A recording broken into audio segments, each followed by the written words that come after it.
رحیم الحمدللہ والصلاۃ والسلام علی من لا نبی بعد اما بعد نبینا محمد صلی اللہ علیہ وسلم اللہم صلی علی محمد وعلی آل محمد کما تحب و ترضی۔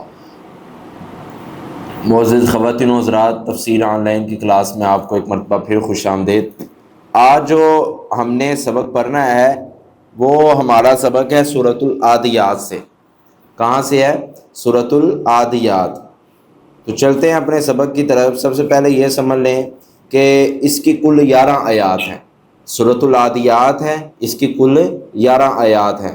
بسم اللہ الرحمن الرحیم۔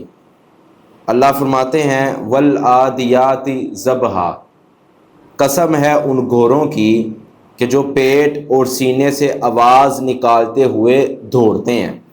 یہاں اللہ تعالیٰ نے جو گھوڑوں کی قسم اٹھائی ہے، آگے اس کی اللہ تعالیٰ ایک آخر میں جا کے وجہ بھی بیان فرمائیں گے کہ متعدد بار اللہ تعالیٰ نے 3 یا 4 مرتبہ جو قسم اٹھائی ہے، اس کا سبب اور علت کیا ہے۔ والعادیات ضبحا، مجھے قسم ہے ان گھوڑوں کی جو سینے اور پیٹ کی آواز نکالتے ہوئے دوڑتے ہیں۔ آگے اللہ تعالیٰ فرماتے ہیں فالموریات قدحا، پھر اس کی قسم کے جو چنگاریاں نکالتے ہیں، جب وہ دوڑتے ہیں تو ان کے پاؤں سے جو چنگاریاں نکلتی ہیں، تو اللہ تعالیٰ فرماتے ہیں مجھے ان چنگاریوں کی قسم۔ آگے اللہ تعالیٰ فرماتے ہیں فالموریات قدحا، جو چنگاریاں نکلتی ہیں مجھے اس کی قسم۔ آگ نکالنے کے لیے پتھر پر پتھر مارنا، یہ ایک متعدد بار اللہ تعالیٰ پہلے ان گھوڑوں کی قسم اٹھا رہے ہیں کہ جب وہ دوڑنا شروع کرتے ہیں، پھر اللہ تعالیٰ بعد میں قسم اٹھا رہے ہیں کہ جب وہ دوڑتے ہیں تو جو ان کی چنگاریاں نکلتی ہیں اس کی قسم اٹھا رہے ہیں۔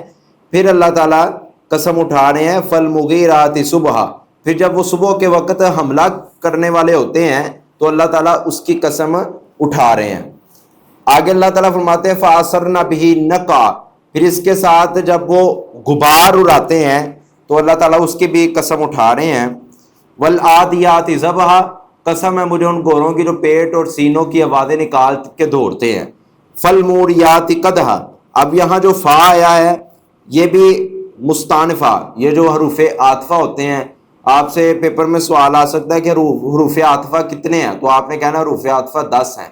وہ کون سے ہیں؟ واو فاؤ ثم حتی اما او ام لا بل لا لیکن الا، یہ حروف عاطفہ ہیں۔ حروف عاطفہ کام کیا کرتے ہیں؟ ان کا کام ہوتا ہے کہ پچھلے والے حکم کو آگے لے کے آتے ہیں، اس کے ساتھ ان 10 حروف میں سے ایک لفظ، ایک حرف لگایا جاتا ہے۔ واو بھی آ جاتا ہے، فو بھی آ جاتا ہے، جس طرح والشمس وضحاہا والقمر اذا تلاہا والنہار اذا جلاہا۔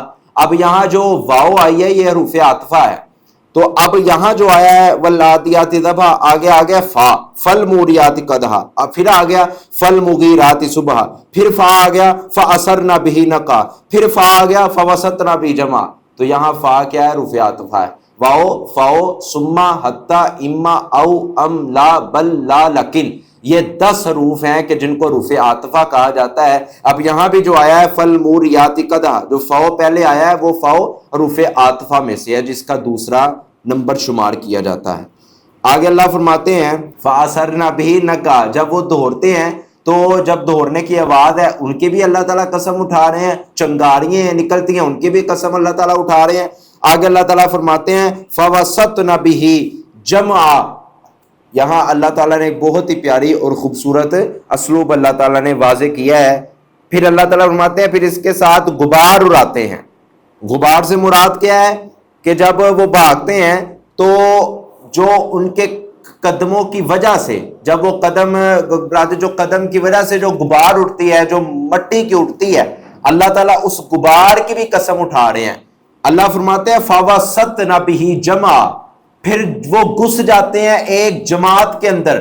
مثال کے طور پر گھوڑے کو تیار کیا جاتا ہے جہاد کے لیے، تو جب گھوڑ سواری کی جاتی ہے تو جب جہاد میں گھوڑے کو استعمال کیا جاتا ہے، جیسے وہ دوڑتا ہے، جیسے وہ بھاگتا ہے، اور جو دوڑنے کی وجہ سے جو غبار اٹھتی ہے اس کی بھی قسم اللہ اٹھا رہے ہیں، اور جو چنگاریاں نکلتی ہیں اس کی بھی قسم اللہ اٹھا رہے ہیں۔ اور جب وہ تیزی کے ساتھ بھاگتا ہے اور بھاگ کر جو دشمن ہوتا ہے اس کی صف میں جا گھستا ہے، ان کو مارنے کے لیے، ان کے ساتھ قتال کرنے کے لیے، جو اوپر بیٹھا ہوتا ہے گھوڑ سواری کرنے کے لیے جہاد کے اندر، اللہ تعالیٰ فرماتے ہیں پھر وہ ایک لشکر ایک جماعت میں جا کے گھس جاتا ہے۔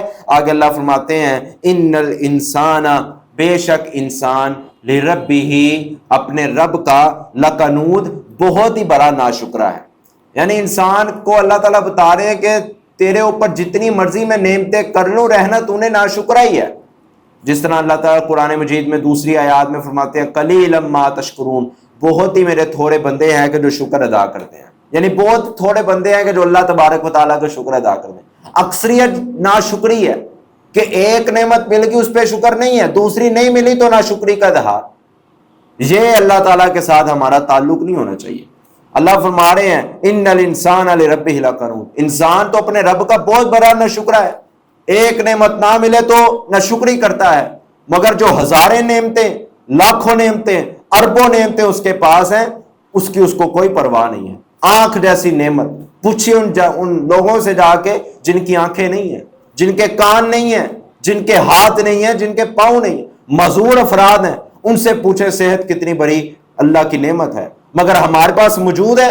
ہمارے پاس اگر ایک نعمت نہیں ہے، مال کی نعمت نہیں ہے، تھوڑا سا اللہ نے مال دیا ہے، اتنا مال نہیں ہے ہمارے پاس، تو ہم اللہ کے ناشکرے بن جاتے ہیں. ہم اسی وقت اللہ کی ناشکری کرنا شروع کر دیتے ہیں. بھائی جو ہزار نعمتیں ہمارے پاس ہیں، ساری دنیا کی دولت مل جائے، ایک آنکھ کہ جو اللہ کی نعمت ہے اس کا مقابلہ ساری دنیا کی دولت مل کے نہیں کر سکتی. مگر ہم ان نعمتوں کی پرواہ نہیں کرتے، ان نعمتوں پر شکر نہیں ہے، بقیہ جو ملی نہیں ہے ان پر ناشکری کا اظہار ہے. اس لیے اللہ فرماتے ہیں کہ انسان بہت بڑا ناشکرا ہے. وَإِنَّهُ عَلَىٰ ذَلِكَ لَشَهِيدٌ، اور انسان اس چیز پر گواہ ہے اور وہ مانتا ہے کہ میں اپنے رب کا ناشکرا ہوں. آگے اللہ فرماتے ہیں وَإِنَّهُ لِحُبِّ الْخَيْرِ لَشَدِيدٌ، اللہ فرماتے ہیں اس کے اندر مال کی محبت بہت زیادہ ہے. یعنی مال کی محبت نے اس کو ہرس میں ڈال دیا، لالچ میں ڈال دیا، دھوکہ اور فریب میں ڈال دیا، مال کی محبت میں. وَإِنَّهُ، بے شک وہ کون انسان، لِحُبِّ الْخَيْرِ لَشَدِيدٌ، بہت سخت محبت میں جکڑا ہوا ہے. محبت کس کی ہے؟ مال کی محبت ہے. آگے اللہ فرماتے ہیں افلا یعلم اذا بعثر ما فی القبور، اللہ فرماتے ہیں کیا وہ جانتا نہیں ہے جب وہ اٹھائے جائیں گے، کون اٹھائے جائیں گے؟ ما فی القبور، جو قبروں میں ہے. جو قبروں میں ہے ایک نہ ایک دن جب قیامت کا دن ہوگا تو اللہ فرماتے ہیں وہ اٹھائے جائیں گے. تو اللہ تعالیٰ یہاں فرما رہے ہیں افلا، کیا نہیں عالم وہ جانتا، انسان یہ جانتا نہیں ہے کہ ایک نہ ایک دن وہ قبروں سے اٹھائے جائیں گے، یعنی انسان ہی اٹھائے جائیں گے. آگے اللہ فرماتے ہیں وہ خصلا، اور ظاہر ہو جائیں گے، ما فی الصدور، جو اس کے سینوں میں. آج جو ہم اپنے سینے کے اندر قدورتیں رکھ کے بیٹھے ہوئے ہیں، منہ پہ کچھ اور ہیں، دل پر کچھ اور رکھ کے بیٹھے ہیں، منہ پر واہ واہ ہے، منہ پر تعریف ہے، مگر دل کے اندر منافقت رکھ کر بیٹھے ہوئے ہیں. تو اللہ فرماتے ہیں وَحُصِّلَ مَا فِي الصُّدُورِ، کہ اللہ فرماتے ہیں سینوں کے جو راز ہیں وہ بھی قیامت کے دن ظاہر ہو جائیں گے. اللہ اکبر.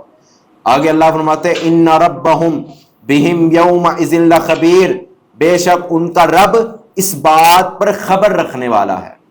یعنی انسان ایک تو ناشکرا ہے اور ایک مال کی محبت میں جکڑا ہوا ہے، اور ایک اللہ فرماتے ہیں کہ ایک دن آئے گا کہ جب وہ قبروں سے نکالے جائیں گے. اور اللہ فرماتے ہیں جو سینوں کے اندر تم راز رکھ کے بیٹھے ہو نا، منہ پہ کچھ اور ہو، منہ پہ لوگوں کی تعریفیں کرتے ہو اور پیٹھ پیچھے بدخوئیاں، اور دل کے اندر جو ہم قدورتیں، حسد، بغض، کینہ جیسی بیماریاں رکھ کے بیٹھے ہیں، اللہ فرماتے ہیں وَحُصِّلَ مَا فِي الصُّدُورِ، جو یہ سینوں کے راز ہیں کل قیامت کے دن کھول دیے جائیں گے. اِنَّ رَبَّهُمْ بِهِمْ يَوْمَئِذٍ لَخَبِيرٌ، اور اللہ تعالیٰ اس دن سے باخبر ہے. یعنی اس دن کی جو تمام حالت ہے، اس دن کی جو تمام کیفیت ہے، اللہ تعالیٰ اس سے باخبر ہے. اللہ تعالیٰ انسان کے افعال سے بھی باخبر ہے کہ انسان کیا کر رہا ہے. اس لیے آج کی سورت کا ہمارا اختتام ہوا تو اس میں خلاصتاً بات یہ ہے سورۃ العادیات میں کہ اللہ تعالیٰ نے جو گھوڑوں کی قسم اٹھائی ہے، وہاں اللہ تعالیٰ ایک اپنی نعمت بیان کر رہے ہیں کہ جہاد کے وقت ہماری مدد تمہارے ساتھ ہوتی ہے، مگر پھر بھی انسان ناشکری کا اظہار کرتا ہے. آگے اللہ فرماتے ہیں ناشکری انسان کیوں کرتا ہے؟ مال کی محبت کی وجہ سے. وہ کہتا ہے کہ مجھے مال نہیں ملا، میرے پاس مال تھوڑا ہے. یہ مال کی محبت نے اس کو اللہ سے دور کر دیا. اللہ فرماتے ہیں فَلَا يَعْلَمُ إِذَا بُعْثِرَ مَا فِي الْقُبُورِ، ایک وقت وہ بھی آئے گا کہ یہ دنیا کے اندر محبت تو کی ہے اس نے مال کے ساتھ، مگر ایک وقت وہ بھی آئے گا کہ جب کل قیامت کے دن قبروں سے انسانوں کو نکالا جائے گا، وَحُصِّلَ مَا فِي الصُّدُورِ، اور جو سینوں کے اندر چھپا ہوا کل قیامت کے دن ظاہر کر دیا جائے گا۔ اللہ یہ ساری باتیں کر کے آخر میں بات یہ کہہ رہے ہیں ان ربهم بهم یومئذ لخبیر، کہ قیامت کے جو حالات ہیں، قیامت کی جو کیفیت ہے، جو انسانوں کے ساتھ معاملہ ہوگا، جو انسان دنیا کے اندر معاملات کرتے ہیں، ان ربهم بهم یومئذ لخبیر، اللہ اس دن سے باخبر ہے، خبر رکھنے والا ہے، اللہ غافل نہیں ہے۔ تو اللہ سے دعا ہے جو کچھ بیان کیا اللہ عمل کی توفیق عطا فرمائے۔ اقول قولی ھذا استغفر اللہ لی ولکم ولسائر المؤمنین وآخر دعوانا ان الحمد للہ رب العالمین۔ السلام علیکم ورحمۃ اللہ وبرکاتہ۔